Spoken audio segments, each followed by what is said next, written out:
नमस्कार, जौहर झारखंड देख रहे हैं आप। आपके साथ मैं हूं शिप्रा झा। बुलेटिन में सबसे पहले बात करते हैं झारखंड में पटरी से उतरे स्वास्थ्य व्यवस्था की।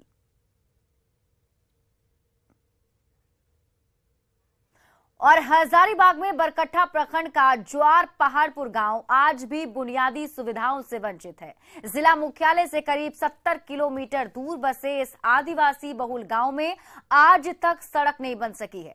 ऐसे में लोग जंगल और पथरीले रास्ते के सहारे आने जाने को मजबूर हैं। यहां प्रसव पीड़ा होने पर गर्भवती की मदद के लिए जब एम्बुलेंस नहीं पहुंच सकी तो आनन फानन में चारपाई की डोली बनाकर कंधे पर लादकर उसे शीलाडीह उप स्वास्थ्य केंद्र ले जाया गया।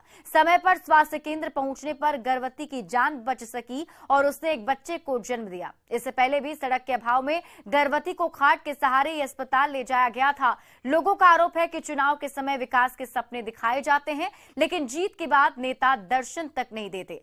ऐसे में ज्वार पहाड़पुर गांव के लोगों के सामने पहाड़ जैसी खड़ी समस्या का समाधान कब होगा, कोई नहीं जानता। और ये तस्वीर हम आपको वहां की दिखा रहे हैं, जहां पर देखिए किस तरीके से पथरीले रास्ते से गुजरते हुए लोग यहां से जा रहे हैं। गर्भवती महिला को टांग कर यहां से ले जाया जा रहा है, क्योंकि यहां पर सड़क नहीं है, जिस वजह से एम्बुलेंस इस गांव में नहीं आ पाती है। लोगों का कहना है कि हमेशा उनसे वादा किया जाता है कि यहां सड़क बनाई जाएगी, लेकिन आज तक वादे को पूरा नहीं किया गया। जनप्रतिनिधियों अधिकारियों को हम लोग अवगत कराए हैं आवेदन लिख करके, लेकिन कोई देखने के लिए नहीं आता है। इस गांव का किसी का तबीयत खराब हो जाने से हम लोग खटिया में बांध करके 4 आदमी टांग करके हम लोग हॉस्पिटल पहुंचाना पड़ता है। और यहाँ का कोई ज़्यादा खास दूर नहीं है, जिला से 70 किलोमीटर दूर पड़ता है और बरकट्ठा ब्लॉक से 8 किलोमीटर दूर पड़ता है। बरकट्ठा विधानसभा क्षेत्र के कई जनप्रतिनिधियों को हम लोग आवेदन लिख करके हम लोग अवगत कराए ताकि यहाँ का रोड बन जाए, लेकिन कोई देखने के लिए नहीं आता है। खटिया हम लोग खेत का पानी पीने में हम लोग मजबूर हैं। चुआं से हम लोग पानी पीते हैं, यहाँ का तालाब भी नहीं है और यहाँ का रोड भी बहुत स्थिति खराब है। हम लोग खटिया में बांध करके उतार रहे हैं हॉस्पिटल। और कुछ यही हाल बोकारो का भी है। बोकारो में भी स्वास्थ्य व्यवस्था पटरी से उतर चुकी है। यहाँ स्वास्थ्य सेवा खटिया पर तो पहले से ही है, अब एम्बुलेंस नहीं मिलने पर शहर में भी मरीजों को ठेले पर लादकर अस्पताल ले जाते तस्वीर वायरल हो रही है। जब एक बुजुर्ग महिला की तबीयत अधिक खराब हो गई, तब उसका 8 साल का पोता ठेले पर लादकर चंदन कियारी सामुदायिक स्वास्थ्य केंद्र पहुंचा।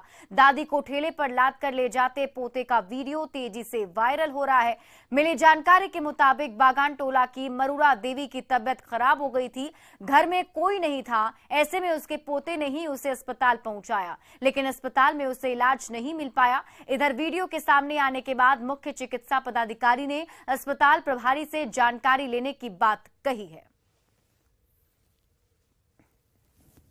डॉक्टर घर गया था? हाँ। क्या काम था? और दीदी का इलाज करने के लिए। तो एम्बुलेंस को नहीं बुलाया था? नहीं बुलाई, हम जाते हैं। ठेला में ही जाता है? हाँ। कहाँ गया? हॉस्पिटल जाने पर क्या कुछ हुआ? गया था हॉस्पिटल? हाँ। तो डॉक्टर पास गया तो डॉक्टर क्या बोला? और अभी इलाज नहीं हुआ। क्या है? पता नहीं। कब से इस हिसाब से तुम कब से लेके जा रहा है ठेला में? कल गया था। कल गया था हॉस्पिटल? कौन सा हॉस्पिटल गया था? सरकारी हॉस्पिटल। सरकारी हॉस्पिटल? कहाँ का? चंदन कैरी का? हाँ। मैं वहाँ के प्रभारी चिकित्सा पदाधिकारी से तुरंत बात करूंगा। आज उनसे मैं यथाशीघ्र इस पर समाधान निकालने का प्रयास करूंगा। माननीय विधायक जी से हम लोग अनुरोध करेंगे, आप लोग। और इसी बीच दुमका से बड़ी खबर आपको बता दें, जहां मोबाइल चोरी का आरोप लगाकर भीड़ ने एक युवक की जमकर पिटाई कर दी। इतना ही नहीं, कड़कड़ाती ठंड में उसके कपड़े उतरवा दिए। इस बीच युवक गिड़गिड़ाता रहा, लेकिन भीड़ ने उसकी एक ना सुनी। घटना शहर के बड़ा बांध इलाके की है। इस बीच एक बार युवक ने भागने का प्रयास भी किया, लेकिन उसे दौड़कर भीड़ ने फिर से पकड़ लिया और उसकी पिटाई शुरू कर दी। मौके पर पहुंची पुलिस ने युवक को भीड़ से बचाकर अपनी कस्टडी में ले लिया है और उसकी जान बचाते हुए थाने ले गई। दुमका नगर थाना प्रभारी ने बताया कि अभी आरोपी युवक कुछ बता नहीं पा रहा है कि वो कहां का रहने वाला है। उन्होंने कहा कि मामले की जांच की जा रही है, जिसके बाद आगे की कार्रवाई की जाएगी।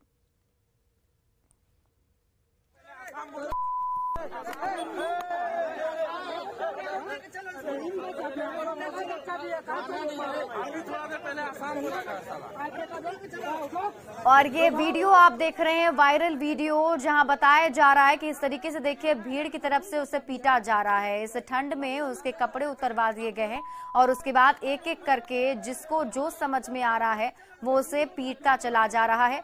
हालांकि यहां से युवक ने भागने की कोशिश जरूर की, लेकिन वो असफल रहा। भीड़ ने उसे फिर से पकड़ लिया और उसके बाद जमकर उसकी पिटाई कर दी। अभी पुलिस ने युवक को अपनी कस्टडी में ले लिया है। नितेश हमारे सहयोगी अधिक जानकारी के साथ जुड़े हुए। नितेश, ये कब का ये वीडियो है और अभी तक क्या कुछ कार्रवाई इस पर?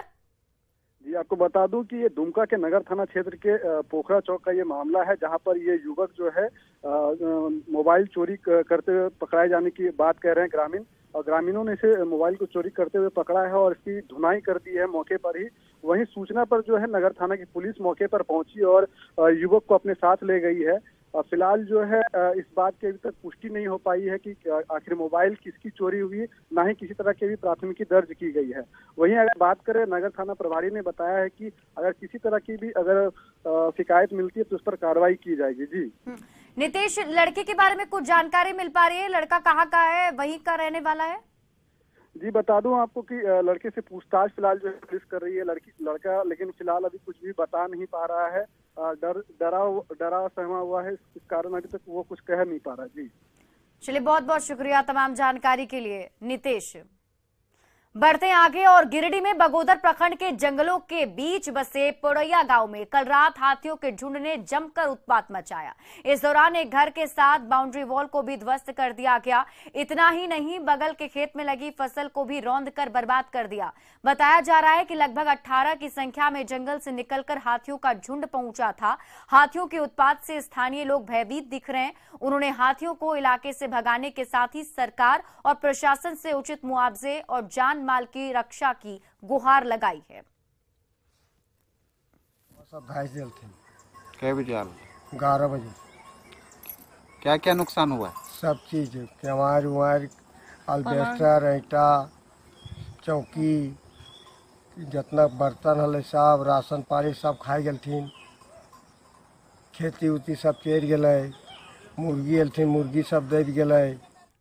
गोड्डा में महागामा अनुमंडल क्षेत्र का दुर्गापुर गांव बिजली की कमी से जूझ रहा है। दरअसल इस गांव के लोग पिछले 10 साल से भी पहले से ईसीएल की ओर से दी जा रही बिजली के सहारे घरों में लाइट जलाया करते थे, लेकिन जब से ईसीएल के नए अधिकारी आए हैं तब से गांव की बिजली काट दी गई है। इससे लोगों की परेशानी बढ़ गई है। ग्रामीणों ने बताया कि बिजली कटौती के बाद कई बार उन्होंने ईसीएल के अधिकारी से मुलाकात की कोशिश की, लेकिन मुलाकात नहीं हो सकी है। ऐसे में लोग अब मोमबत्ती के सहारे जीने को मजबूर हैं। इधर इस पूरे मामले पर ईसीएल के अधिकारी ने बताया कि उनके रिकॉर्ड में बिजली देने का कोई प्रावधान नहीं है, इसलिए वो बिजली नहीं दे सकते। गांव का जायजा लिया गोड्डा संवाददाता गौरव झा ने। गांव में है और ये वो ग्रामीण है जो ईसीएल के कार्यशैली से परेशान है।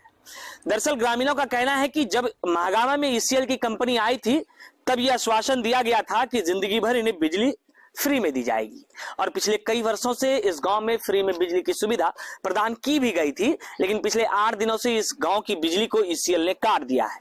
ग्रामीण बताते हैं कि यहाँ जो नए अधिकारी आए हैं उन्होंने इस बिजली की जो समस्या है इसको यहाँ पर रखा है, क्योंकि अधिकारी का कहना है कि ये अनऑथराइज्ड रूप से बिजली का उपयोग करते थे।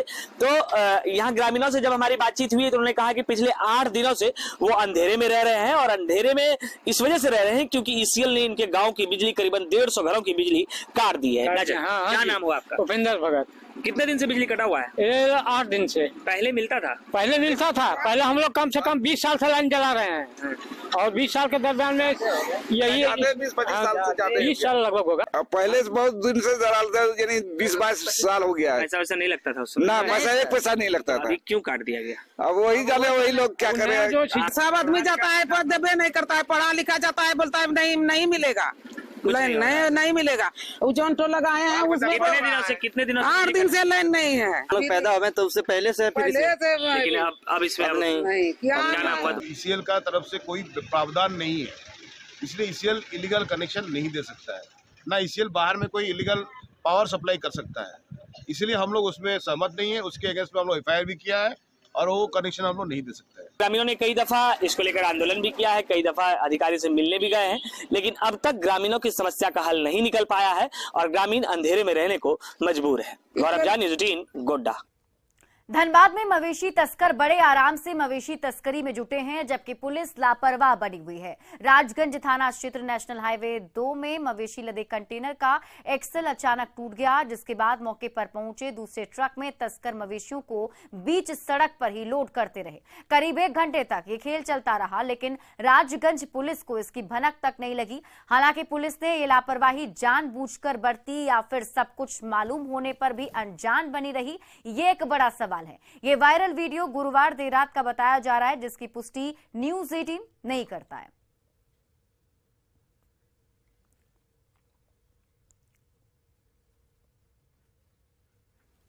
धनबाद में अवैध कोयले के कारोबार में लगाम नहीं लग पा रहा है। बरोरा थाना से महज 2 किलोमीटर और BCCL से शताब्दी कोयलरी से चंद किलोमीटर की दूरी पर कोयले की खुलेआम तस्करी हो रही है। यहां बरोरा बस्ती में प्राइवेट गार्ड ने अवैध कोयला लदे मिनी हाइवा गाड़ी को देर रात पकड़ लिया। इसकी जानकारी मिलने पर अवैध कोयला कारोबारी मौके पर पहुंचे और बहसबाजी के साथ ही धमकी देकर कोयला लदे वाहन को छुड़वाकर फरार हो गए। वहीं कोयला तस्करों ने प्राइवेट गार्ड को अंजाम भुगतने की भी चेतावनी दी। प्राइवेट गार्ड की माने तो इसी रास्ते से छोटी गाड़ियों से कोयले की तस्करी होती है। पहले भी गाड़ी पकड़कर पुलिस को सौंपी गई थी, लेकिन कोई कार्रवाई नहीं हुई। लोगों का आरोप है कि बरोरा पंचायत के पूर्व मुखिया ही कोयला तस्करी करवाते हैं। थाना को इन्फॉर्म किए हैं? नहीं किए। फोन किए थे क्या? ना, अभी तक तो नहीं किए हैं जी फोन। तो ये कोयला 1 नंबर है कि 2 नंबर है, क्या है? आप खुद जान रहे हैं, बोलना क्या है इसमें? ये आप बताइए ना, आप रोके तो आपको पता होगा ना। 2 नंबर है तभी ना रुका हुआ है, पता है नंबर तो कोई रोक नहीं सकता। तो कहाँ जा रहा है? जानकारी नहीं है। लोड कहाँ से हुआ है? नीचे तरफ से, उधर से कहाँ से लोड हुआ उतना जानकारी नहीं। पलामू में खनन माफिया के खिलाफ डीएमओ आनंद कुमार ने बड़ी कार्रवाई की और अवैध रूप से चल रहे स्टोन क्रशर को सील कर दिया गया है। इस मामले में 2 संचालकों पर एफआईआर दर्ज किया गया। मौके से 6000 CFT बोल्डर और 1150 CFT स्टोन चिप्स भी जब्त किए गए। ये स्टोन क्रशर पांकी के चांपी गांव में अवैध रूप से चल रहा था। गुप्त सूचना पर डीएमओ ने छापा मारा और अवैध रूप से चल रहे क्रशर को बंद करा दिया गया। डीएमओ ने खनन माफिया पर कड़ी कार्रवाई करने की बात कही है। इस कार्रवाई से अवैध धंधेबाजों के बीच भी हड़कंप मचा हुआ है।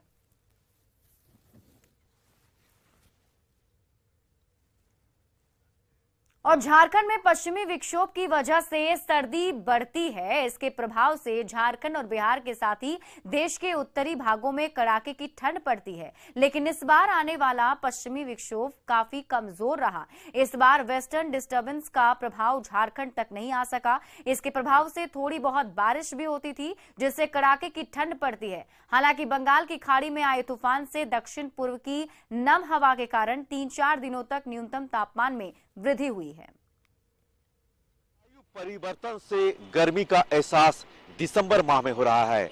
मध्य दिसंबर माह चल रहा है, लेकिन तापमान में कोई गिरावट नहीं है। लगातार गर्मी का एहसास हो रहा है। रांची, जमशेदपुर, डाल्टनगंज आदि शहरों में एक सी स्थिति बनी हुई है।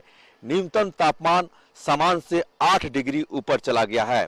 झारखंड में पश्चिमी विक्षोभ के कारण भी सर्दी बढ़ती जा रही है, लेकिन इसका प्रभाव झारखंड में उलट पड़ गया है, क्योंकि पश्चिमी विक्षोभ का जो प्रभाव था वह झारखंड और बिहार में बिल्कुल भी नहीं पड़ रहा है और सामान्य से 7 से 8 डिग्री तापमान ऊपर चला गया है। अभी तक कड़ाके की ठंड पड़नी चाहिए थी, लेकिन मध्य दिसंबर भी पार कर चुका है। तापमान में कोई कमी नहीं है। इससे कहीं न कहीं जलवायु परिवर्तन का असर देखा जा रहा है। वहीं दूसरी ओर जो फसल है, यानी हम रबी फसल की बात करें तो उसका प्रभाव भी इस मौसम पर भी निश्चित तौर पर पड़ने की संभावना है। रांची से निरंजन सिंह।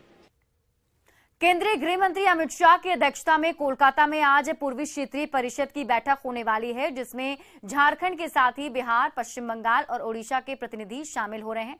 झारखंड की ओर से बैठक में सीएम हेमंत सोरेन शामिल हो रहे हैं। ये बैठक झारखंड के लिए काफी अहम मानी जा रही है। सीएम हेमंत सोरेन इस बैठक में कोयले की रॉयल्टी मद में बकाया भुगतान का मुद्दा उठा सकते हैं। केंद्र सरकार पर झारखंड का रॉयल्टी मद में कुल 1,36,000 करोड़ रुपया बकाया है। इसी के साथ वन भूमि के इस्तेमाल के लिए ग्राम सभा की मंजूरी लिए जाने को खत्म करने पर भी सरकार की ओर से विरोध दर्ज कराया जा सकता है। वहीं उग्रवाद से निपटने के लिए राज्य में तैनात केंद्रीय बलों को दी जाने वाली राशि खत्म करने की भी मांग उठ सकती है। झारखंड की ओर से बैठक में जीएसटी से जुड़ा मुद्दा भी उठाए जाने की संभावना है। कोयला सचिव अमृतलाल मीणा ने धनबाद में बीसीसीएल कुसुंडा क्षेत्र के एना परियोजना और आरके ट्रांसपोर्ट आउटसोर्सिंग का दौरा किया। यहां उन्होंने कोयला उत्पादन की प्रक्रिया का जायजा लिया। वहीं कोयला उत्पादन में तेजी लाने को लेकर एक बड़ी मशीन का भी उद्घाटन किया गया। कोयला सचिव के कार्यक्रम को देखते हुए 216 हेक्टेयर में फैले कुसुंडा एरिया के एना प्रोजेक्ट को सजाया गया है। कोयला सचिव ने कहा कि झरिया में अग्नि प्रभावित इलाके और उसके आसपास रहने वाले लोगों की परेशानियों को जानने और समझने के लिए बीसीसीएल की ओर से प्रयास किए जा रहे हैं। उन्होंने दूसरी जगहों का भी दौरा करने और झरिया मास्टर प्लान की स्थिति और पुनर्वास में तेजी लाने की बात कही। आसपास के क्षेत्र में जो फायर की प्रॉब्लम है उसको मूल रूप से देखने के लिए और उसके लिए जो प्रयास बीसीसीएल के द्वारा किए जा रहे हैं उन प्रयासों को समझने और समीक्षा के लिए हम लोग यहाँ पर आए हुए हैं और अभी इस माइन का अध्ययन किया है। कल और बाकी जगह अध्ययन करेंगे। स्थानीय जो लोग हैं, जो प्रभावित लोग हैं, उनसे भी बातचीत करेंगे और देखेंगे कि किस प्रकार जो झरिया मास्टर प्लान है उसका कार्यान्वयन और तेजी से हो। झारखंड हाईकोर्ट ने जेएसएससी नियुक्ति नियमावली 2021 को रद्द कर दिया है। अब झारखंड से बाहर 10वीं और 12वीं की पढ़ाई करने वाले छात्र भी जेएसएससी एग्जाम में शामिल हो सकेंगे।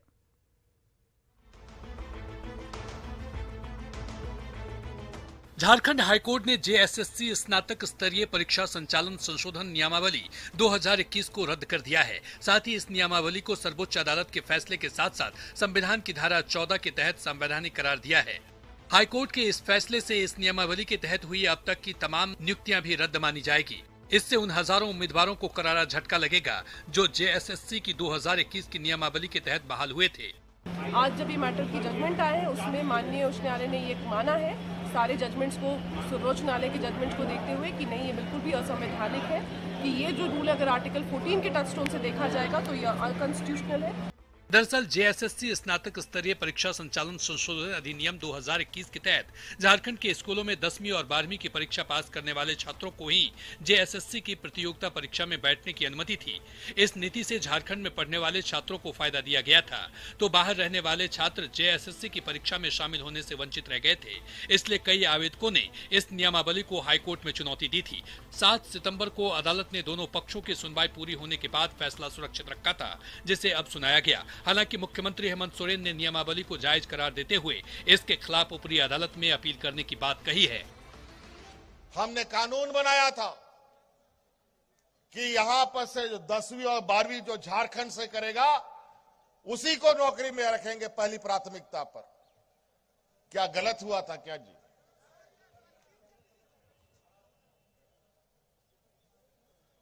और बाकी राज्यों में 10वां 12वां चलता है और सब राज्यों में 10वां 12वीं रखा है लोगों ने। वहां पर कोई कानून को और कोई कोर्ट उसको रद्द नहीं करता है। लेकिन दुर्भाग्य है इस राज्य का। चिंता मत कीजिए, इस विषय पर अभी आपका संज्ञान से हमारे नॉलेज में आया है। इसका पूरे कानूनी जानकारी लेकर इस पर भी आप लोगों के लिए न्याय उचित कार्य कराने का हमारा प्रयास रहेगा। पूरे झारखंड के युवा अपने आप को ठगे हुए महसूस कर रहे हैं। आपके उन चुनावी वायदे जिसमें आपने कहा था 5 लाख लोगों को नौकरी देंगे और आपने इस बाबत घोषणाएं की, बड़ी बड़ी घोषणाओं का आज किस तरह से लोगों में एक कह सकते हैं कि एक निराशा जो छाई है, विशेष करके युवा वर्ग में जो नौकरी के आस में लगातार अपने आप को तैयार कर रहे थे। झारखंड हाईकोर्ट के ताजा फैसले ने एक बार फिर नियोजन से लेकर स्थानीय नीति को लेकर नई बहस छेड़ दी है, तो सत्ता पक्ष और विपक्ष को एक दूसरे पर वार पलटवार करने का मौका भी दे दिया है। निरंजन के साथ संजय सिन्हा की रिपोर्ट। झारखंड हाईकोर्ट में जेएसएससी की परीक्षा संचालन नियमावली रद्द होने पर सियासत गर्मा गई है। माले के साथ साथ आजसू ने कहा है कि नियमावली में संविधान के प्रावधानों के विपरीत नियम बनाए गए थे और उससे रद्द होना ही था। हो सरकार हो कोई भी हो, इस देश के संविधान के अंतर्गत है। कोई भी कानून और नियम बनेंगे तो इस संविधान के अंतर्गत है। और जब इसी आधार पर 13 जिलों और 11 जिलों वह हुआ कि एक ही राज्य में नियोजन में दो तरह की नीतियां नहीं अपनाई जा सकती थी, ठीक उसी तरीके से वर्तमान जो नियोजन नीति थी वह भी एक ही राज्य में छात्रों को दो हैं। जो बच्चे सामान्य श्रेणी के राज्य से बाहर मैट्रिक इंटर किए हैं वो आवेदन भरने के ही पात्र नहीं हो सकते हैं, लेकिन सरकार उस पर सुनने के बजाय जिद पे अड़ी रही। सारे मामले जिन मामलों पर हाईकोर्ट में सुप्रीम कोर्ट में सरकार को झटका लगा, ये सारे मामले हम लोगों ने विधानसभा में लाया था और सारे मामले में सरकार का ध्यान आकृष्ट कर रहा था कि आप जो भी नीति बना रहे हैं ये गैर संवैधानिक है। कोई भी सरकार कोई भी शासन प्रशासन संविधान पर चलता है, नियम कानून पर चलता है। तो हम लोगों ने तो सदन के अंदर भी सरकार को आगाह किया था कि भैया आप सचेत हो जाएं, इसको सुधार कर ले, अन्यथा आपको न्यायालय में जाके लज्जित होना पड़ेगा। तो निश्चित रूप से आज सरकार जाके जो गैर संवैधानिक काम कर रही है, सरकार न्यायालय में जाके घुटना टेक रही है। जमशेदपुर की शीला मुर्मू की खास पहचान बनती जा रही है। जिला मुख्यालय से 60 किलोमीटर दूर दिरोल गांव में है नवाडी टोला, जहां की शीला मुर्मू ने स्कूल में पढ़कर क्राफ्ट का काम सीखा। इसकी बारीकियां सीखने वो असम गईं और वहां से लौटकर गांव के ही बच्चों और महिलाओं को क्राफ्ट वर्क भी सिखा रही हैं। शीला लकड़ी की घड़ी बनाती हैं जो काफी खूबसूरत होते हैं। जंगल से लाई गई लकड़ी पर शीला कंप्यूटर से निकाल कर लाई गई घड़ी की डिजाइन चिपकाती हैं और फिर जुगाड़ तकनीक के जरिए लकड़ी को ही काटकर घड़ी का रूप दे देती हैं, जिसकी काफी डिमांड रहती है। ये बनाते हैं, सबसे पहले वो लकड़ी आता है, उसके बाद उसको सुखाते हैं। सुखाने के बाद प्रिंट, जो घड़ी का प्रिंट, उसको प्रिंट करके चिपकाते हैं लकड़ी में और उसके बाद काटते हैं। काट के पूरा कंप्लीट हो जाता है, काट के उसके बाद फिनिशिंग करते हैं। और फिलहाल इस बुलेटिन में अभी के लिए बस इतना ही। आइए एक नजर